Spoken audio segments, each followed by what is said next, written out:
Bismillahirrahmanirrahim. Assalamualaikum warahmatullahi wabarakatuh. Apa kabar semuanya? Kembali lagi di channel Kobe TV. Oke, di video kali ini kita belajar lagi di kandang ini ya teman-teman sekalian. Nah, ini kandang Kaisar. Kaisar ini sebenarnya pasangannya lagi ngeram lagi ya teman-teman sekalian. Dan ada satu hal ataupun satu masalah yang terjadi pada kandang ini sekarang, yang mana kemarin saya tinggal selama seminggu ya teman-teman sekalian. Setelah itu anakan murai batu ini kan nggak dipanen ya teman-teman sekalian. Nah, ini saya minta tolong dengan orang yang ada di rumah ya. Jadi tidak sesuai ya dengan yang diharapkan gitu teman-teman sekalian. Jadi sebenarnya salahnya juga saya nggak ngasih tahu juga mungkin ya salahnya, karena di kandang ini pakannya itu selalu kekurangan saat di siang hari. Nah, makanya apa yang terjadi, anakannya tidak selamat satu. Jadi pagi saya udah lihat, cuma belum saya ambil karena nggak sempat ya teman-teman sekalian. Nah itu ya. Nah, jadi masalahnya adalah murai batunya ini nyilet ya. Kita akan cek apakah nyilet atau enggak. Ini baru prediksi saya aja ya teman-teman sekalian, belum tentu.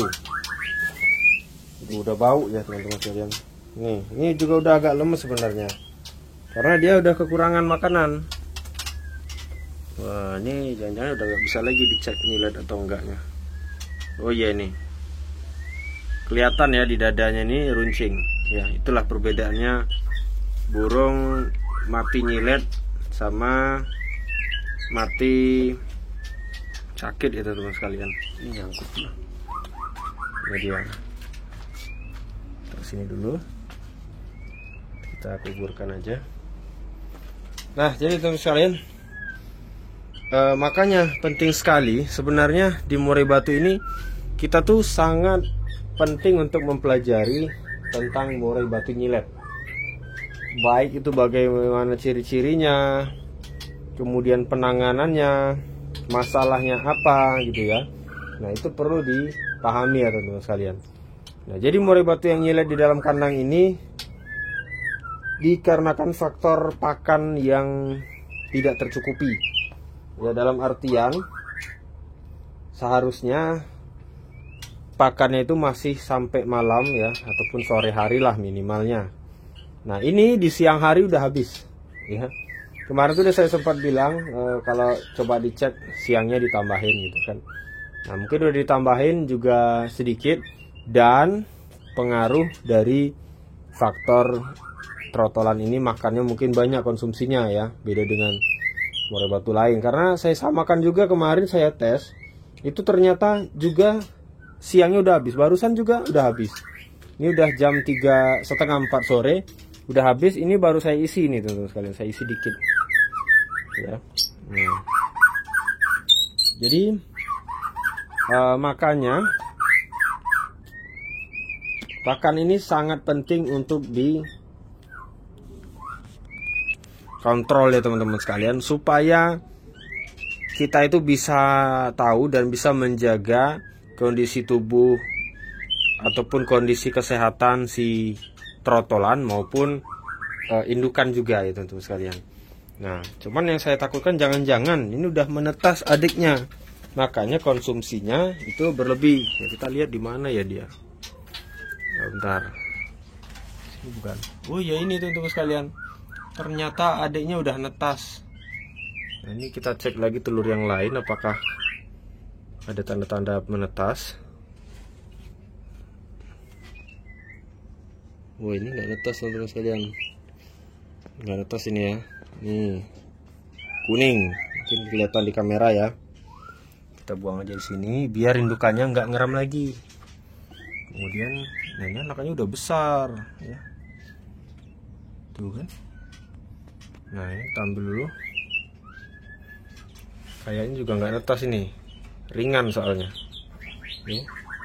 Oh, busuk ini, tapi kita biarkan aja dulu yang ini ya. Jadi ini udah netas ternyata ya. Nah, wajar saja konsumsi pakannya itu selalu berkurang, selalu kurang untuk di sore ataupun siang hari. Nah, rencananya kalau tadi agak parah, ini mau saya panen ini trotolnya ya. Nah, rencana mau kita lakukan rawatan seperti murai batu nyilet. Ya, mungkin teman-teman sudah sering nonton di video kita tentang rawatan murai batu nyilet. Ya, alhamdulillah teman-teman sekalian, semuanya berhasil. Karena apa? Karena murai batu nyilet ini bukan main-main ya teman-teman sekalian. Resikonya itu sangat besar sekali. Ya, sehingga merugikan kita juga ya teman-teman sekalian. Makanya kita wajib memahami masalah kemudian rawatan untuk murai batu yang nyilet ini seperti apa ya. Nah, itu jadi seperti yang saya buat videonya, kalau yang parah itu kan udah saya kasih ulat ongkong full tuh. Nah, kalau yang belum parah mungkin kita bantu dengan jangkrik ya, makanan-makanan yang lembut. Contohnya kalau udah makan furnya kita kasih air ya supaya dia sembuh. Ya, alhamdulillah di depan itu yang udah kita panen udah sehat, udah siap jual semua sekarang. Padahal ada 2 mingguan mungkin ya proses rehabilitasinya supaya bisa kita jual gitu teman-teman sekalian. Karena jangan sesekali mencari kesempatan gitu ya dalam kesempitan misalnya ya. Kesempatan dalam kesempatan. Contohnya ya jual murai batu nyilet dengan harga miring ya. Ditambah tidak memahami dan tidak memberitahu ke orang tersebut. Nah, itu akan menjadi masalah teman-teman sekalian. Karena itu sering sekali terjadi ya. Orang jual nggak nyilet, orang jual murah, alasannya sakit-sakit dikit padahal nyilet. Nah, nyilet ini teman-teman sekalian, murai batunya seperti murai batu sehat aja ya, kalau secara sekilas.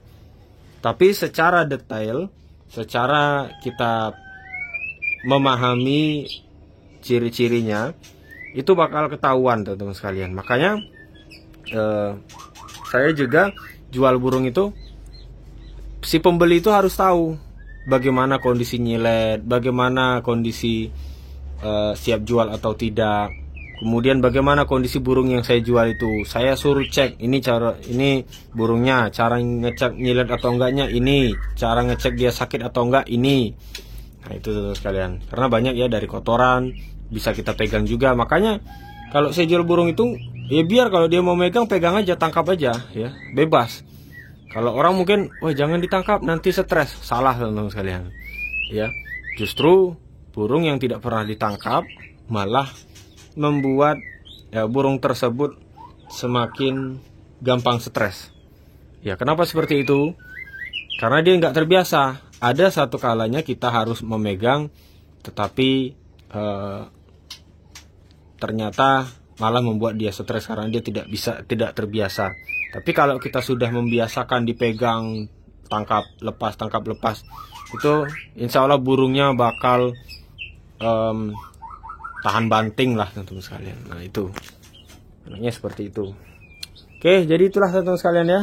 Di sini kita belajar ya, walaupun di sini saya rugi dalam video, tapi dapat pelajaran bahwasanya waduh, ini dia nih masalahnya nih. Baru ketahuan nih. Bahwasanya pakan itu jangan sampai kurang teman-teman sekalian ya. Usahakan pakan itu selalu ada ya, walaupun tinggal sedikit, 1-2 ekor masih ada di sini, menandakan pakan aman gitu loh. Berarti nggak lama dia kehabisannya. Tapi kalau udah kosong, nah kalau kosong itu kita kan bingung, ini baru tadi apa barusan, apa udah 2 jam lalu. Nah, itulah yang menyebabkan masalah besar pada ternakan kita ya. Nah, mungkin segitu teman-teman sekalian. Silahkan yang mau bertanya menyangkut rawatan murai batu, insyaallah nanti akan kita jawab. Mungkin segitu dulu. Saya kira assalamualaikum warahmatullahi wabarakatuh.